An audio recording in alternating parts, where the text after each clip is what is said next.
যুক্তরাষ্ট্রের ঘোষিত পাল্টা শুল্ক কমানোর জন্য তৃতীয় দফার আলোচনার দিনক্ষণ এখনও জানায়নি ওয়াশিংটন, যার জন্য অপেক্ষা করছে বাণিজ্য মন্ত্রণালয়। তবে বাংলাদেশের পক্ষ থেকে চূড়ান্ত করা হয়েছে চুক্তিপত্রের খসড়া। যুক্তরাষ্ট্রের বাণিজ্য প্রতিনিধি ইউএসটিআর কার্যালয়ের কাছে বৈঠকের সময় চেয়েছে বাণিজ্য মন্ত্রণালয়। গতকাল পর্যন্ত তারা কোনো উত্তর দেয়নি সংস্থাটি। ফলে আলোচনার জন্য ওয়াশিংটনের ডাকের অপেক্ষায় ঢাকা। আর এদিকে রপ্তানিকারকদের পক্ষ থেকে লবিস্ট নিয়োগ এখনও চূড়ান্ত হয়নি।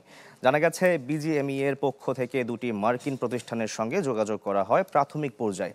এর মধ্যে একটি প্রতিষ্ঠান সাড়া দিয়েছে।